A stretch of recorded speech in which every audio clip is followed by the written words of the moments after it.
Lecture de la lettre de saint Paul apôtre aux Colossiens. Frères, si vous êtes ressuscités avec le Christ, recherchez les réalités d'en haut. C'est là qu'est le Christ, assis à la droite de Dieu. Pensez aux réalités d'en haut, non à celles de la terre. En effet, vous êtes passés par la mort et votre vie reste cachée avec le Christ en Dieu. Quand paraîtra le Christ, votre vie, alors vous aussi, vous paraîtrez avec lui dans la gloire. Faites donc mourir en vous ce qui n'appartient qu'à la terre, débauche, impureté, passion, désir mauvais, et cette soif de posséder qui est une idolâtrie. Plus de mensonges entre vous. Vous vous êtes débarrassés de l'homme ancien qui était en vous et de ses façons d'agir. Et vous vous êtes revêtus de l'homme nouveau qui, pour se conformer à l'image de son Créateur, se renouvelle sans cesse en vue de la pleine connaissance. Ainsi, il n'y a plus le païen et le juif, le circoncis et l'incirconcis. Il n'y a plus le barbare ou le primitif, l'esclave et l'homme libre, mais il y a le Christ, il est tout et en tous. Parole du Seigneur.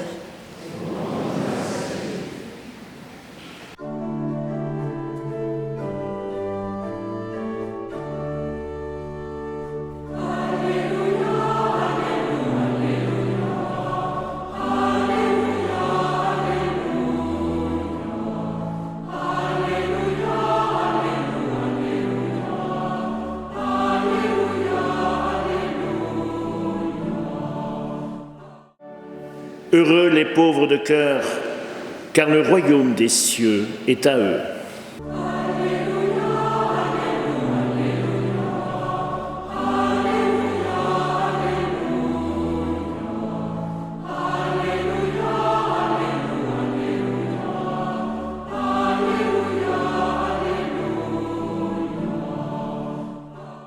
Le Seigneur soit avec vous. Évangile de Jésus-Christ selon saint Luc.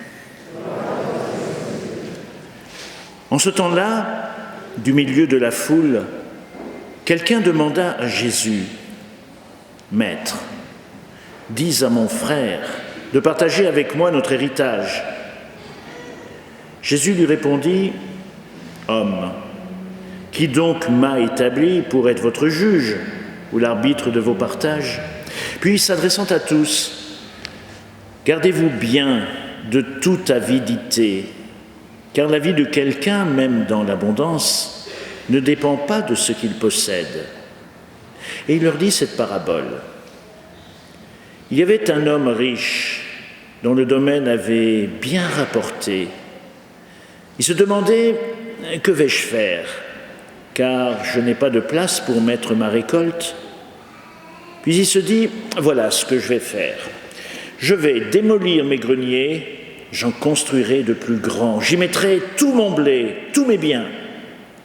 Alors je me dirai à moi-même, te voilà donc, avec de nombreux biens à ta disposition pour de nombreuses années, repose-toi, mange, bois, jouis de l'existence. Mais Dieu lui dit, tu es fou.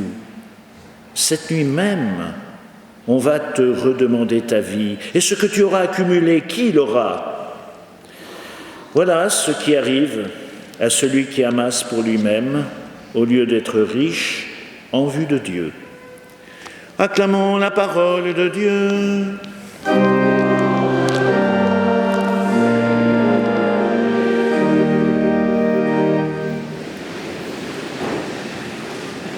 Ah, quelle réussite, quelle ambition d'être le plus riche du cimetière. Quelques phrases, Jésus nous brosse ce dimanche le portrait d'une réussite exemplaire, une histoire qui par certains côtés fait rêver. Un propriétaire dont le profit a augmenté de manière aussi exponentielle qu'inattendue. Ses soucis sont à la mesure de l'exceptionnelle récolte qu'il vient d'engranger. Il connaît le GSR, gros souci de riche. Les greniers dont il a hérité s'avèrent inadaptés, obsolètes, sous-dimensionnés. Il faut voir grand, très grand. investir dans de nouvelles constructions, peut-être même faire entrer sa société en bourse. Non, ça, c'est pas dans la parabole, pardon. Ces plans sont tirés dans l'urgence qu'on imagine. Il le sollicite entièrement. Il le coupe de toute relation avec les autres. Il n'y a que lui dans l'histoire. Et quand il parle, il se parle à lui-même, à sa très narcissique personne. Alors ce succès professionnel lui permet de résoudre une question qui angoisse chacun aujourd'hui dans notre pays. Qui va payer sa retraite? Eh oui. Alors, lui, il s'est constitué un abondant fonds de pension personnel. Les années qui lui restent vont être orientées vers la recherche du luxe, de la satisfaction matérielle. 3 verbes, manger, boire, profiter. Voici une posture qui rejoint des grands classiques de notre culture cinématographique. Je cite un film que peut-être vous connaissez, Le Roi Lion. Hakuna Matata, profite, voilà, sans aucun souci. Mais cruellement, la chute de cette petite histoire vient briser cette belle euphorie. Cette nuit même, on te demande ta vie. Comme disent les lycéens, ça calme. Ben oui, les placements dans les paradis fiscaux ou même au Crédit Agricole ne préservent ni de la leucémie foudroyante, ni des maladies cardiovasculaires. Cette petite parabole, pour aujourd'hui, se termine en forme de fable avec une morale explicite. Voilà ce qui arrive à celui qui amasse pour lui-même au lieu d'être riche en vue de Dieu. D'être riche en vue de Dieu. Laissons résonner ces quelques mots. Alors, que faire? Entrer dans une abbaye ou un carmel? Faire le don de tous ses biens à la paroisse? Pourquoi pas, hein? Mais peut-être la question peut être posée autrement. Au moment ultime de quitter cette terre, quelle sera notre épitaphe? Que dira-t-on? Il a été un bon consommateur. Elle avait de très bons placements à l'Union des banques suisses. Il a obtenu 10 millions de likes sur TikTok avec une de ses vidéos virales. Ou bien au contraire, il a su tisser des liens de tendresse et d'affection que rien ne pourra détruire. Elle a su donner, recevoir, partager, aimer, se faire aimer. Être riche en vue de Dieu, c'est tout simplement accepter ces 2 choses, être aimé et aimer. Nous autres humains, nous sommes des voyageurs sans bagages, venus au monde sans rien, nous repartons de même, et on a toujours un peu envie de s'encombrer. Bon, j'ai fait, comme beaucoup d'entre vous, je pense, expérience du chemin de Saint-Jacques-de-Compostelle. Bon, je fais depuis Annecy, mais on le fait souvent depuis le Puy. Et en général, le sac du pèlerin est trop lourd au départ. Il pèse le poids des inquiétudes et des peurs. On a prévu une réponse matérielle à tout ce qui pourrait se présenter. Vêtements chauds, imperméables, vêtements de rechange, couteaux multifonctions, réchaud pour le café, pharmacie, défibrillateur miniature. Non, peut-être pas, non. Sérum anti-venin, recharge pour son téléphone. Alors on part du puits et à la première étape, il y a un petit bureau de poste qui est spécialisé dans le colis. Et tous les gens viennent renvoyer chez eux. Il y a des colis de toutes les sortes, toutes les tailles. Eh bien, tout ce qui est trop lourd, inutile finalement.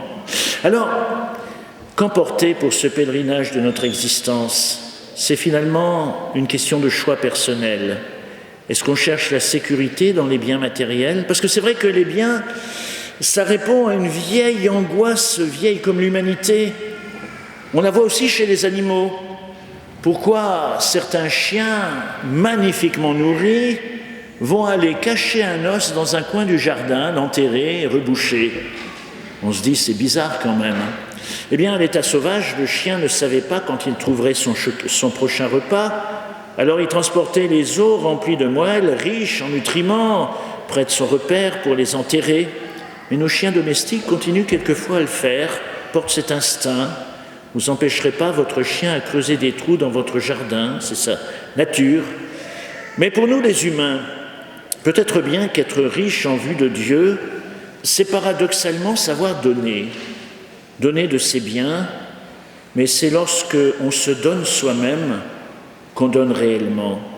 Khalil Gibran, dans son livre Le Prophète, qui est magnifique, eh bien, fait dire à son personnage principal, souvent j'entends dire « je donnerai mais seulement à ceux qui le méritent ».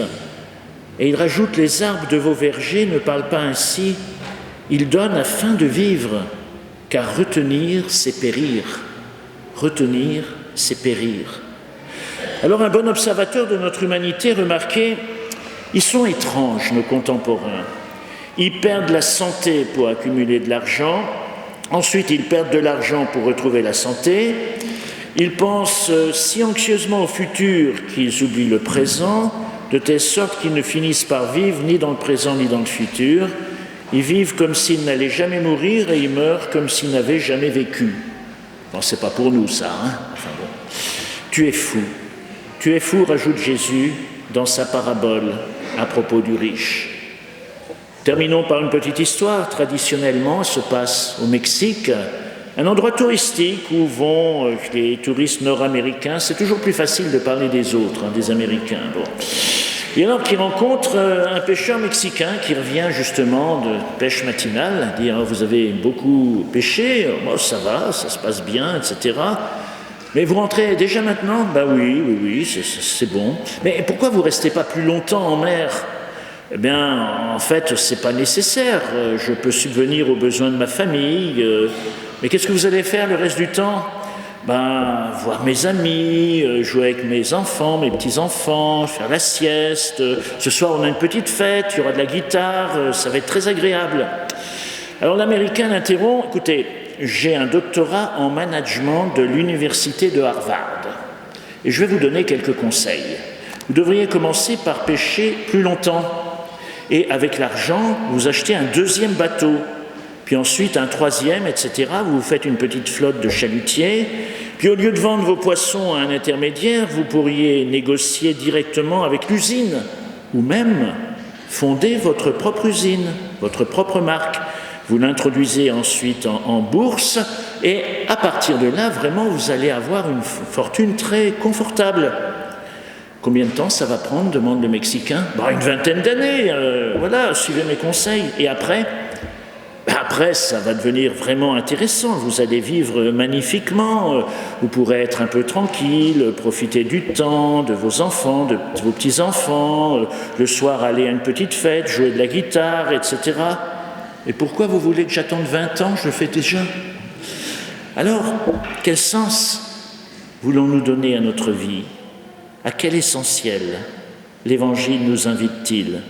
Tu es fou, dit Jésus à l'homme riche.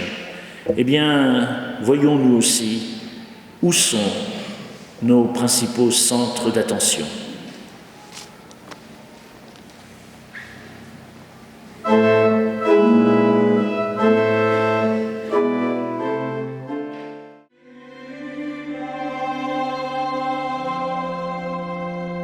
Je crois en Dieu, le Père Tout-Puissant, Créateur du ciel et de la terre, et en Jésus-Christ, son Fils unique, notre Seigneur, qui a été conçu du Saint-Esprit, est né de la Vierge Marie, a souffert sous Ponce Pilate, a été crucifié, est mort, a été enseveli, est descendu aux enfers, le troisième jour est ressuscité des morts, est monté aux cieux, est assis à la droite de Dieu le Père Tout-Puissant, d'où il viendra juger les vivants et les morts.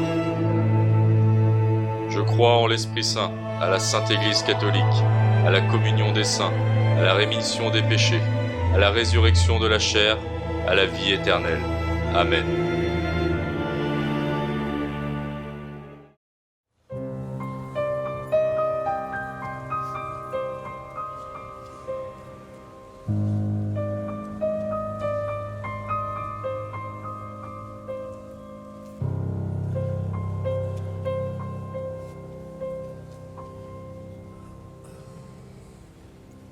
Admirable grandeur, étonnante bonté.